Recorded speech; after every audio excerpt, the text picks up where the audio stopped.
The Lord said to Joshua, "This day, for the first time, I will exalt you in the sight of all Israel, so that they shall know that I will be with you as I was with Moses.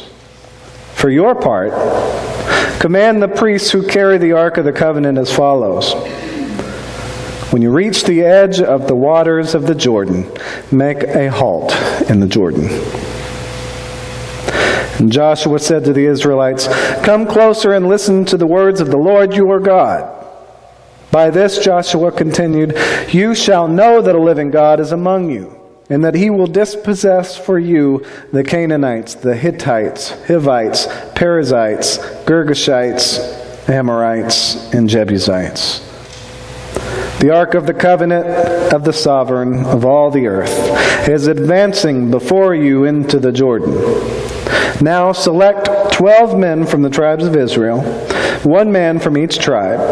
When the feet of the priests bearing the ark of the Lord, the sovereign of all the earth, come to rest in the waters of the Jordan, the waters of the Jordan, the water coming from upstream, will be cut off and will stand in a single heap.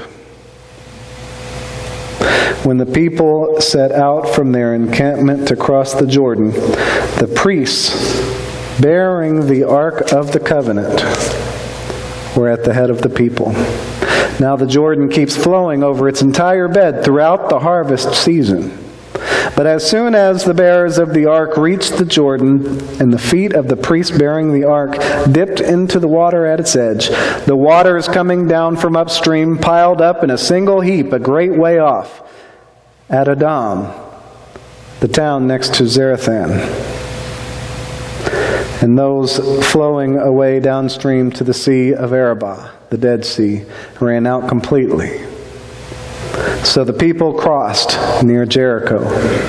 The priests who bore the ark of the Lord's covenant stood on dry land exactly in the middle of the Jordan, while all Israel crossed over on dry land until the entire nation had finished crossing the Jordan. The grass withers, and the flower fades, but the word of the Lord lives forever. And this is the word of the Lord. Thanks be to God.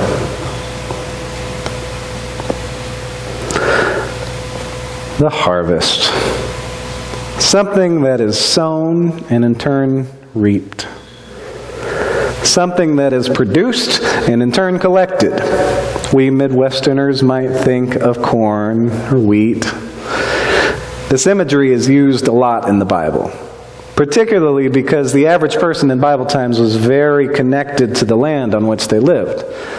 And they understood that life relies on harvest season. We today might miss a beat, especially folks like me, who are considerably less connected to the land, a little more connected to phones and tablets and whatnot. In this passage from Joshua, there is actually only a brief mention of this harvest imagery, which comes as it's mentioned that the Jordan River flows constantly during the harvest season. That kind of gives us an idea of the water that they were looking at the Jordan. Like it wasn't low and not really flowing. It was in full flow. And through that little tidbit, we've got an idea not only of what time of year it is for them and what exactly they were facing when they were going to cross the Jordan River, but more importantly, we've got a clue about the bigger picture of what's now in motion. In that small little tidbit, we get a big clue. Having just reached the Jordan River, the Israelites were at the gateway to the Promised Land. Moses led them here throughout the past 40 years, and the torch of leadership has been passed to Joshua. Now Joshua is about to lead the people through that gate to receive what God had prepared. God sowed a land to be reaped. God produced a land to be collected by the Israelites. God not only prepared the land, but God prepared these people throughout their journey to be ready to collect it, to take care of it, to grow and flourish within it. But first they had to pass through that gate, and that gate is the Jordan River. By God's command, Joshua had the priests carrying the Ark of the Covenant stand in the middle of the river. And from there, the water would stop flowing and the people would walk across the river on dry land, led by one leader from each of the tribes of Israel. This is how they would begin their trek into the Promised Land, just as their journey from Egypt into the wilderness began, crossing a body of water. This recalls the memory of where they'd been, and it reminds them of God's guidance, God's presence, God's action alongside the people day in and day out along this journey.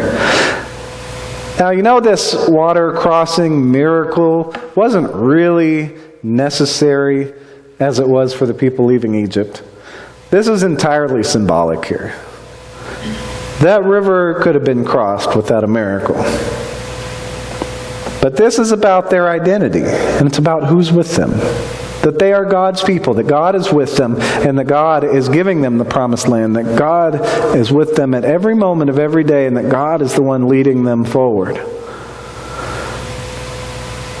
That God has something prepared for them to receive. As we consider this harvest season, the Israelites are beginning to experience this receiving of the promised land. It's good for us to also consider a kind of harvest season of our own. This time of year, we look at a particular aspect of our faith, that being stewardship. Now, as you know well, we have ancient teachings that we look to guide us in this. In Genesis 28, Jacob said, "Of all that you give me, I will set aside a tithe for you." In Leviticus 27, Moses teaches that all tithes of herd or flock, of all that passes under the shepherd's staff, every 10th one shall be holy to the Lord. And then again in Deuteronomy 16, "They shall not appear before the Lord empty-handed, but each with his own gift, according to the blessing that the Lord your God has bestowed upon you." Readings such as these are where we start for understanding stewardship. Or where we get the 10% rule from. That guideline that helps lead us in our commitment to give in response to what we've received. These earliest stories and teachings are the ones that the Israelites and Joshua were familiar with. Likewise, we should continue to bear them in mind. God provides so much that it's mind-boggling to try to keep track of it all.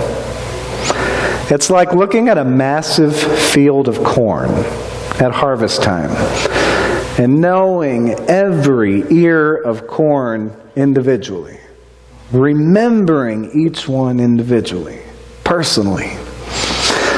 That same cornfield, that massive cornfield, helping us try to envision the massive amount of blessings that God gives us. That same cornfield can help us envision what it is exactly that we are committed to giving.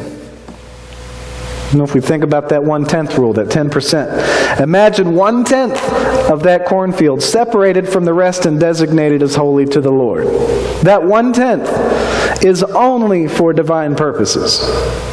All the rest is for whatever else is needed. All the rest is for use to eat, to sell, to trade, to save, to share, whatever. And of course, many of those other options for the 9/10 of the field, they vary. What they'll be used for, what that use is inspired by, may or may not be just as inspired by God as the first 1/10. But regardless, our commitment to the Lord is consistent. We commit to give a certain amount as a tithe. And then whatever else we give beyond that is an offering and contributes further. What we are asked to give, it's a substantial amount. It is. However, it's not really that much. It's meant to give an amount that will make a difference. However, it's not so big that it puts our livelihood in jeopardy. Over the years, we've taken things too literally. We really have. There's quite a few churches out there that actually require you to hand over your financial information to show how much your 10% should be. to see whether or not you're actually giving what you're supposed to give. And you're really held to that 10%. If you're not giving that 10%, then you're doing something wrong. Now, we don't do that here, and quite frankly, I've got some serious concerns about the morality of that, both in terms of being a church leader and expecting other people to do it, and in terms of me being a part of a church, that would expect me to hand over that kind of information. It just seems invasive to me, seems very troubling. Though I wouldn't be comfortable in a church like that, many people are, and more power to them. We don't all practice church and our faith in the same way. But if you've ever wondered how a church could be comfortable with spending millions and millions of dollars on a huge and luxurious building and monuments and so forth, well, there's one way to do it. Basically, I don't think it's necessarily sinful to give less than 10%. But it is a hugely important guideline. I don't think it's that literal. I think it's something that we should bear in mind and perhaps work toward as a goal, and then seek working beyond that. I was struck really by Bill Gates talking one time about his riches, his massive fortune, and I was really struck by what he and his wife plan to do with their fortune when they die. And they talked about handing down 10% of it to their children and giving the other 90% of it away to charitable needs. That idea is very inspirational. I think a beautiful thing. And it should give us an idea that 10% is really more of a starting place. 10% is a hugely important amount, but it's something we could also work beyond. Now, of course, we don't have the billions of dollars that they do, but that's beside the point. And we have to trust those in charge of what's being collected as we give. We all work together in being church. We all give as partners working toward the same goal. And then we have to trust those who are handling the money and putting it where it's needed, making sure the bills are paid and that we're able to do the Lord's work here and out in the world. There's a lot of trust, there's a lot of partnership, there's a lot of working together that goes along with the giving and the spending of a faith community. Likewise, as partners, the Israelites journeyed toward the promised land and they entered it. As partners, the Israelites worked together. They received God's blessings and they lived in response. They were in their harvest season, ready to reap the benefits of what God prepared. Now, thinking about that, about a harvest season, we are really in our harvest season all year round. It's not just a particular season of the year for us. We really have no season to count the ways that God blesses us. No particular season in which we receive those blessings. We get them all year round. We get them all our lives. Regarding these countless blessings, these blessings that we may be reminded of by the size of a massive cornfield, that which are beyond the ability for us to even recognize and remember. The saints we celebrate today are certainly among those blessings. People who have blessed our lives, given themselves in ways that have provided us with life, love, nurture, discipline, care, and compassion, companionship, and joy. People we remember now and always. People sent into our lives by God. People who have been along with us in the journey as partners, being God's children. We gather together.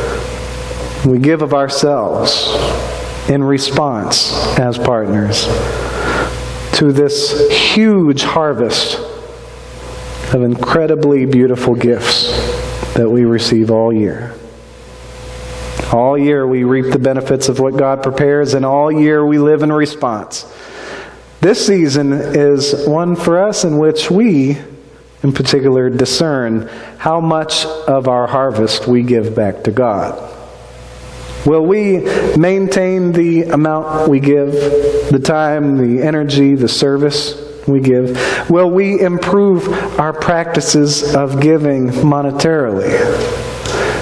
Maybe moving up closer towards that 10% or maybe beyond it.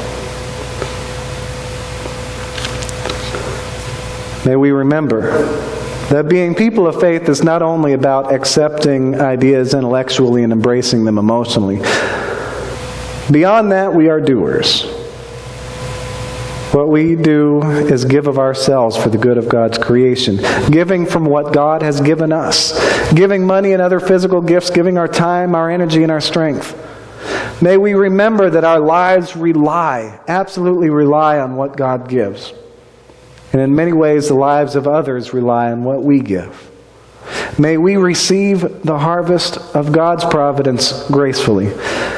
And may we give out of that harvest love and joy in response. May the harvest that we prepare ourselves contribute to God's kingdom being made known throughout the world. Amen.